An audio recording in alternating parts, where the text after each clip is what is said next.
Pushpa part 2 దీని గురించి వీడియోలు చేయొద్దులే ఇంకా ఆపేద్దామని అనుకుంటున్నా, కానీ వచ్చేటటువంటి కంటెంట్ వచ్చేటటువంటి ఏడుపులు చూసి వీడియో చేయకపోతే వేస్ట్ అనేటటువంటి ఫీలింగ్ కలిగిందనమాట.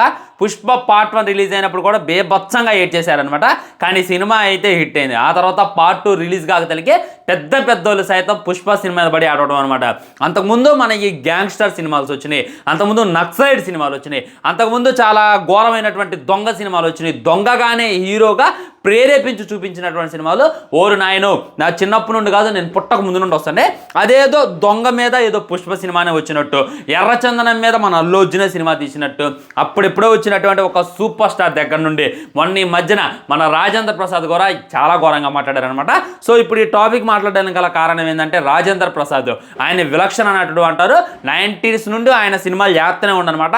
ఆయన పుష్ప సినిమా గురించి ఏం మాట్లాడిండో వినండి. మొన్న చూసాం, ఆడెవడో చందనం దొంగ వాడు హీరో. సరే విన్నారు కదా, నేను ఏమంటానంటే ఈ ఎర్రచందనం కొట్టేటటువంటి దొంగని కూడా హీరోగా చూపిస్తున్నారు. ఇలా ఉంది కలియుగం అని చెప్పి మనోడు మాట్లాడుతున్నాను అనమాట. సో కల్కి సినిమా చూసింది కదా, సో యుగాల గురించి ఎక్కువగా మాట్లాడేస్తాడు. నేనైతే ఆయన డైరెక్ట్గా ఒకటే క్వశ్చన్ అడుగుతున్నా.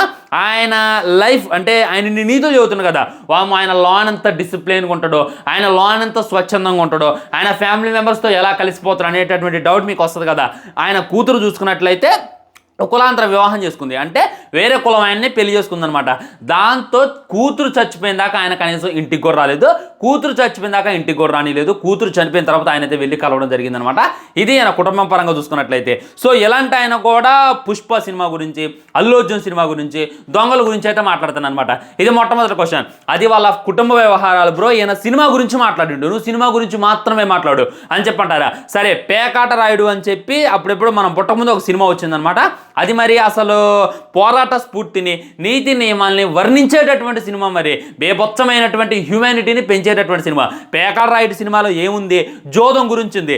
పేకాట ఆడాలి, పేకాట ఆడి ఎడిక్ట్ అవ్వాలి, పేకాట ఆడి కుటుంబాన్ని రోడ్డు మీద పడేయాలి, పేకాట ఆడి మందు తాగాలి, పేకాట ఆడి డబ్బులు సంపాదించాలి, ఉన్న ఆస్తినంతా కరిగించాలి అనేటటువంటిది మనకు ఆ సినిమాలో చూపించారనమాట. సో అప్పట్లో ఈ సినిమా చూసి ఎంతమంది పేకాట ఆడి ఉంటారు, ఎంతమంది పేకాట బారిన పడి చచ్చిపోయి ఉంటారు, ఎంతమంది పేకాట బారిన పడి చాలా మంది జోదానికి అలవాటై కుటుంబాన్ని రోడ్డు మీద పడేస్తుంటారు.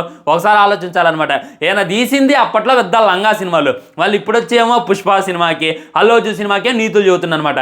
అంతేందుకు ఇప్పుడు అల్లు అర్జున్ గురించి, పుష్ప సినిమా గురించి చాలా ఇదిగా మాట్లాడింది కదా. నేను ఒక ముక్క డైరెక్ట్గా అడుగుతున్నా. మొన్న ఈ మధ్య నా తొక్కిసలాట్లో చచ్చిపోయినప్పుడు అల్లు అర్జున్ వాళ్ళ కుటుంబానికి 25 లక్షలు ఇవ్వడం జరిగింది. గట్టిగా మాట్లాడితే ఆయనకి రూపాయి కూడా ఇచ్చేటటువంటి అవసరం లేదు, నా తప్పు లేదు, వాళ్ళే వచ్చారు చచ్చిపోయారని చెప్పి ఆయన సైలెంట్గా ఉన్న అయిపోయింది. ఆల్మోస్ట్ అందరూ మర్చిపోతున్నారు. అది జరిగి 4 days అవుతుంది.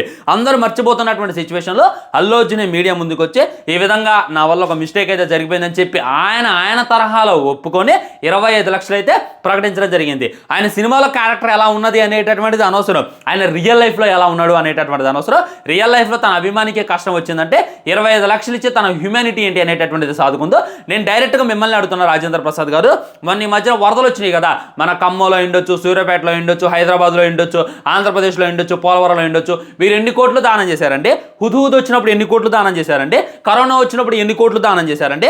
అంతకుముందు ఎంతమంది అనాథాశ్రమాలకు మీరు తిండి పెడుతున్నారని మిమ్మల్ని డైరెక్ట్గా అడుగుతున్నా. అల్లు అర్జున్ చూసుకున్నట్లయితే నార్త్ స్టేట్లో, ఇటు మన దగ్గర అటు కేరళలో కూడా ఆయనకి ఆసనాలు అని చెప్పి బయట పెద్ద టాక్. ఆయన సినిమాలో ఎలా ఉన్నప్పటికీ రియల్ లైఫ్లో అయితే ఆయన గోల్డెన్ హార్ట్ ఆయన అయితే సాట్ కొట్టినే ఉంటూ ఆయన ఎంతోమంది చారదీశుడు అనేటటువంటిది కూడా మేము రియల్ లైఫ్లో చూసాం. మీరు ఎంతమందికి సేవ చేశారని చెప్పి నేను డైరెక్ట్ కడుతున్నా. ఇంకెన్ని రోజులు పడి ఏడుస్తారు? పుష్ప సినిమా రిలీజ్ అయిన దగ్గర నుండి ఏడుపులే ఏడుపు, ఏడ్చి దానికైతే 1000 కోట్లు ఇచ్చేశారు. నాకు తెలిసి రేపు ఎల్లుండో 1000 కోట్ల పోస్టర్తో అయితే దర్శనం ఇస్తాను అనమాట. ఇప్పటికి కూడా ఏడుపులు కొనసాగుతూనే ఉన్నాయి. నేను ఎప్పటికే చెప్తున్నా, సినిమాలా చూడండి, సినిమాని రియల్ లైఫ్ క్యారెక్టర్ని జోడించి ఈ విధంగా మాట్లాడడం ఏదైతే ఉందో ఇది సభ్యత సంస్కారం అనిపించుకోదు. మీలాంటి పెద్ద నటుడికి, మీలాంటి సీరియల్ నటుడికి ఈ విధంగా మాట్లాడడం అయితే అసలే కరెక్ట్ అనిపించుకోదు. ఆలోచించి మాట్లాడితే వస్తాం అనమాట. మరి మీరు ఈ విధంగా ఎందుకు మాట్లాడారు నాకు అర్థం కావట్లేదు. మీరు చాలా దొంగ సినిమాలు కూడా తీశారు, చాలా లంగా సినిమాలు కూడా తీశారు, చాలా దౌర్జన్య సినిమాలు కూడా తీశారు. మరి ఈ సినిమా గురించి ఎందుకు ఈ విధంగా మాట్లాడారని అంటే మీకు క్యారెక్టర్ ఇవ్వలేదు అనేటటువంటి ఉద్దేశంతో మీరు మాట్లాడారని చెప్పి నేనైతే అనుకుంటున్నాను. నేనే కాదు, బండి అన్న ఫ్యాన్స్ అందరూ కూడా ఈ విధంగా అనుకుంటున్నారు. ఒక్క మాట మన నోరు దాటే ముందే మనం దానికి బాస్ అనమాట, దాటిన తర్వాత మనం బానిస అని చెప్పి గుర్తుపెట్టుకోవాలి. నోరు చాలా అదుపులో పెట్టుకుంటే ఉత్తమం అని చెప్పి నా స్వీట్ మాట అనమాట. సో మీ కామెంట్ ఏంటి అనేటటువంటిది తెలియజేయండి. రాజేంద్ర ప్రసాద్ గారు ఈ విధంగా మాట్లాడడం రైట్ అంటారా తప్పంటారా అనేటటువంటిది డెఫినెట్గా కింద కామెంట్ చేయండి. వీడియో లైక్ చేయండి, షేర్ చేయండి, ఛానల్ సబ్స్క్రైబ్ చేయండి. వందే మాత్రం, జై హింద్.